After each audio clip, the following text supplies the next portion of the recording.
So, as I said, we're going to talk about apostasy today. And the question is really, what is apostasy and where does it come from? Well, Webster's dictionary defines apostasy as 1, a renunciation of a religious faith, or 2, an abandonment of a previous loyalty, or defection, if you will. So apostasy is simply, for the purposes of this discussion, abandonment of true religion. The word apostasy only appears twice in the English Standard Version of the Bible. Depending on the translation you use, you may not find it at all. It's translated from Strong's Hebrew Dictionary 4878, Meshubah, and it's derived from Strong's Hebrew Dictionary 7725, to turn away. It's defined as apostasy, backsliding, or turning away. And you'll see it in the King James Version, translated as adulteries. And in the eyes of God, apostasy is nothing more than adultery, and that is spiritual adultery or idolatry. In fact, the word adultery is Strong's Hebrew Dictionary 5003, neaf, and it means to commit adultery, figuratively to apostatize, adulterer, adulteress, commit or committing adultery, and a woman that breaks wedlock. Israel committed adultery when they became apostate. So you can see in Jeremiah 5:7, how can I pardon you? Your children have forsaken me and have sworn by those who are no gods. When I fed them to the full, they committed adultery and trooped to the houses of whores. So apostasy and idolatry are close family relatives. They basically amount to the same thing. And one who commits idolatry or idol worship has committed adultery as well. And there are obviously strong warnings against adultery, and only adultery is a sin against one's own body. We see in Proverbs 6:32 through 33, he who commits adultery lacks sense. He who does it destroys himself. Wounds and dishonor, and a person commits is outside against his own body. And as we'll see further in this study, it has great ramifications for the Christian church. Let's look now at obedience. God requires obedience of His people.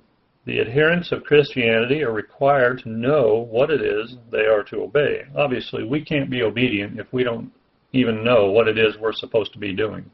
Solomon said in Ecclesiastes 12:11 through 14, the words of the wise are like goads, and like nails firmly fixed are the collected sayings.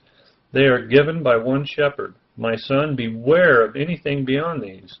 Of making many books there is no end, and much study is a weariness of the flesh. The end of the matter, all has been heard.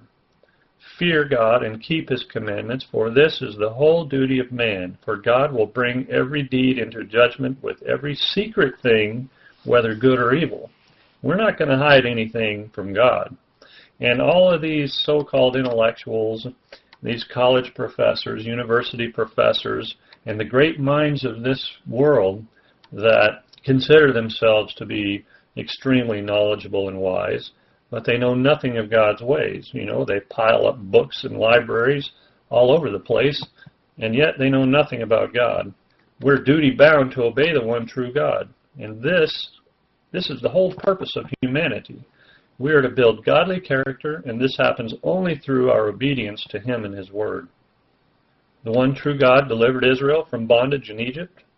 They had suffered for 430 years until the Father heard their cries and delivered them from Exodus 3:8. It says, and I have come down to deliver them out of the hand of the Egyptians, and to bring them up out of the land to a good and broad land, a land flowing with milk and honey, to the place of the Canaanites, the Hittites, the Amorites, the Perizzites, the Hivites, and the Jebusites. And, you know, Passover and unleavened bread was instituted as a reminder of that deliverance. We see that in Exodus 13:3 through 10. Then Moses said to the people, remember this day in which you came out from Egypt, out of the house of slavery, for by a strong hand the Lord brought you out from this place. No leavened bread shall be eaten. Today, in the month of Abib, you are going out. And when the Lord brings you into the land of the Canaanites, the Hittites, and the Amorites, and the Hivites, and the Jebusites, which He swore to your fathers to give you, a land flowing with milk and honey, you shall keep this service in this month. 7 days you shall eat unleavened bread, and on the seventh day there shall be a feast to the Lord. Unleavened bread shall be eaten for 7 days. No leavened bread shall be seen with you, and no leaven shall be seen with you in all your territory. You shall tell your son on that day, it is because of what the Lord did for me when I came out of Egypt. And it shall be to you as a sign on your hand, and as a memorial between your eyes, that the law of the Lord may be in your mouth. For with a strong hand the Lord has brought you out of Egypt. You shall therefore keep this statute at its appointed time from year to year. Now the law of God was meant to be prominent in the lives of the children of Israel. In Deuteronomy 11:18 through 28, you shall therefore lay up these words of mine in your heart and in your soul, and you shall bind them as a sign on your hand, and they shall be as frontlets between your eyes. You shall teach them to your children, talking of them when you are sitting in your house, and when you are walking by the way, and when you lie down, and when you rise. You shall write them on your doorposts of your house and on your gates, that your days and the days of your children may be multiplied in the land that the Lord swore to your fathers to give them, as long as the heavens are above the earth. For if you will be careful to do all this commandment that I command you to do, loving the Lord your God, walking in all his ways, and holding fast to him, then the Lord will drive out all these nations before you, and you will dispossess nations greater and mightier than yourselves. Every place on which the sole of your foot treads shall be yours. Your territory shall be from the wilderness to the Lebanon, and from the river Euphrates to the western sea. No one shall be able to stand against you. The Lord your God will lay the fear of you and the dread of you on all the land that you shall tread, as he promised you.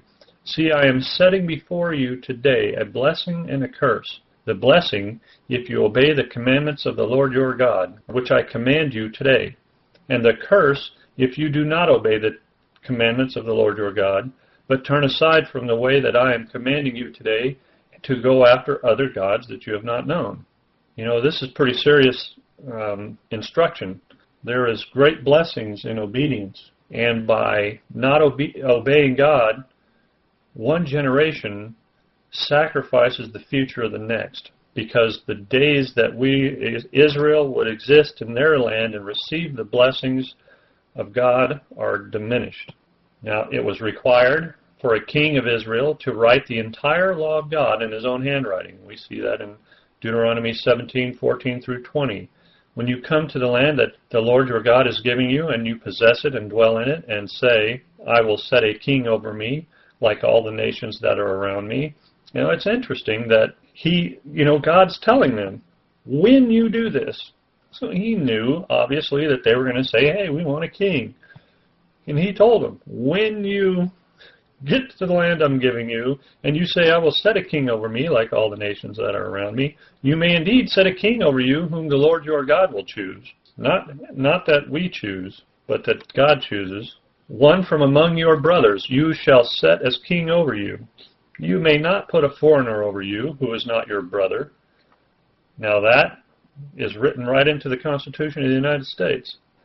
That's where it comes from.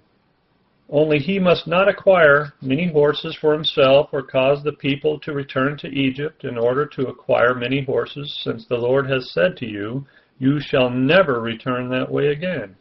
And he shall not acquire many wives for himself, lest his heart turn away.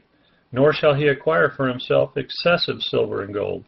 And when he sits on the throne of his kingdom, he shall write for himself in a book a copy of this law, approved by the Levitical priest.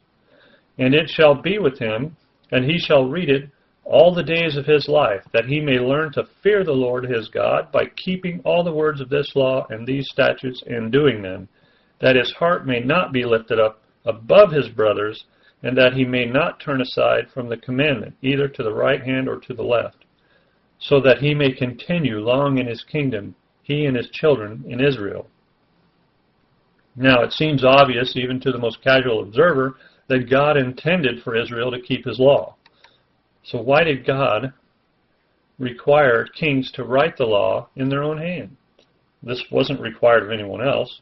It's because apostasy starts in the leadership.